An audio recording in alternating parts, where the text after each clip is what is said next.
Hey guys, this is Kurt Ranch here. Um, we're just in fall, and I figured I might want to talk to you guys about winter and livestock and animals that you're gonna maybe plan on having on your ranch, like we did. And well, so we all know that there are cows, goats, livestock, even horses. Uh, they we have pastures. We've been talking about fencing, talking about pasture for them to have grass to eat. That's what they do. They eat grass, right? They like to graze. They're grazing animals. Problem is, in the winter, grass goes dormant. And so you got to be able to keep feeding your animals. And when grass goes dormant, you've got to be prepared for that. So I know that you can go out to a store and buy hay, right? You can go to Russell's Feed, Tractor Supply, whatever. But I can tell you that when winter hits and there's no hay or no grass, excuse me, um, you have two choices. Either you have enough land where you can harvest and put it away and store it, or you got to go buy it. And hay's not cheap. Hay gets pretty expensive. So we at Kurt Ranch don't have enough land to harvest our own hay. So we have to. The way I look at it is I don't want to be the ranch that gets caught with their pants down. I want to be able to make sure that my animals are fed. So I stock up for the winter, just like I would if I were living on a homestead. I stock up my food for the winter, unless I have a greenhouse thing going on. But same thing with the animals. You want to stock up for the winter so that you have enough hay to last you, I would say, at least 6 months. Um, that's kind of what I calculated for my animals. And there's a mixture. The cheapest way I found of doing it is buying round bales and square bales. Round bales right now run around $155 a round bale, and square bales run about $12, $12 to $14, depending on where you buy them. Now I've made a partnership with a company out of Weatherford. Their name is Hey Texas, and they've always treated our ranch really well. So shout out to you guys. But I got to tell you, being able to stock up on hay is important because the last thing I want is to be stuck in winter with no hay and not being able to feed my animals. Forage is extremely important for your animals to stay healthy. It's probably the most important food, from what I've learned so far, to have.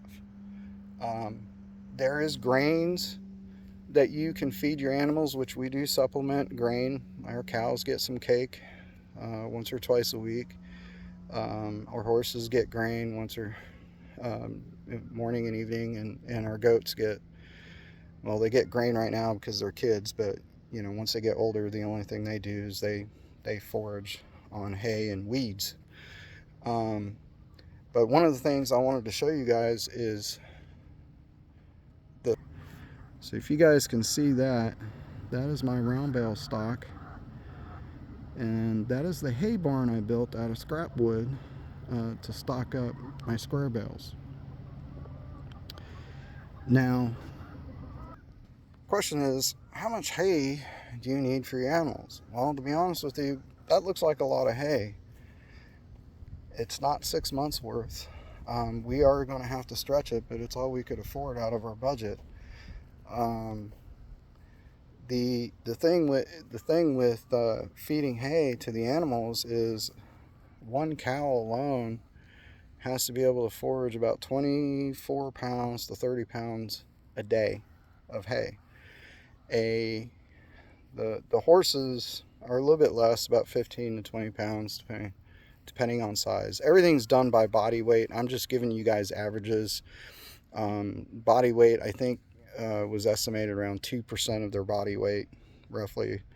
If you average everything out, you can find hay calculators online if you really want to figure it out, that kind of stuff. But what I can tell you Let me explain. Round bales run anywhere from 800 pounds to 1,000 pounds. And so if you know a cow needs 30 pounds of hay a day and you drop a round bale, you know, and you have about 2 cows eating off of that, that's about 2 weeks worth, right? So that kind of gives you an idea of how many round bales you would need to feed 2 cows. Right now I haven't split my pasture yet, but I'm getting ready to. And so I have my 2 horses and my 2 bull calves eating off of a round bale, and it lasts me about, if I'm lucky, 10 days. Maybe a week, maybe more like 7 days. Square bales, the weight on square bales is about 34 pounds. So if you were to go the square bale route, even though they're cheaper than round bales, you would have to stock up enough square bales, just for 1 cow, is 1 bale a day. Kind of give you an idea of that, right? So if you look at the stock I have, we're pushing it for the winter. I would say I probably have more about 4.5, 5 months worth of hay if I'm lucky. But the difference is I stocked up.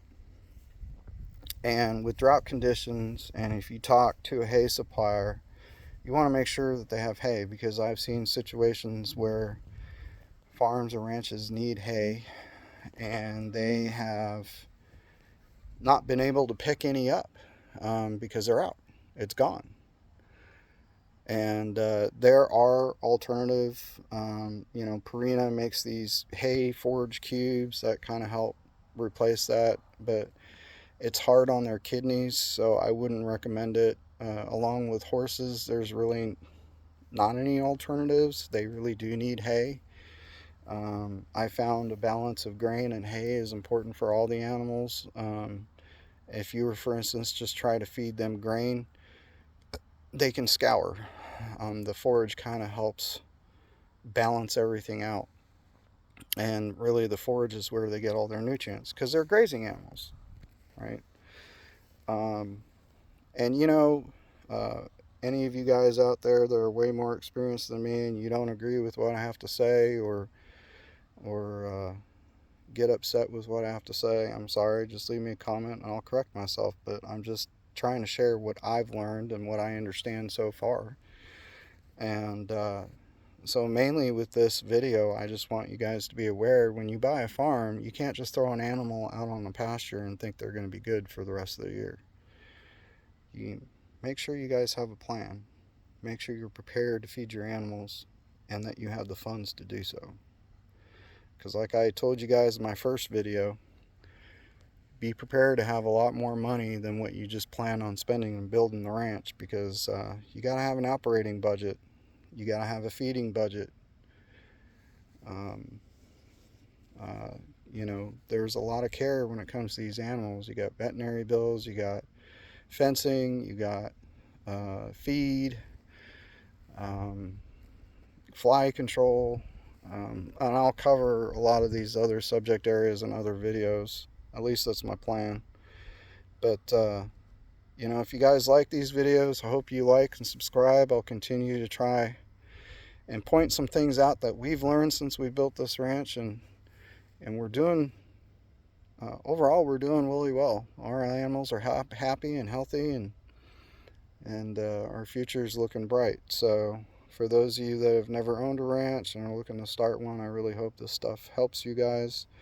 For those of you who have owned ranches and grown up 4th generation rancher and feel like there's something you want to share with me, please feel free to do so.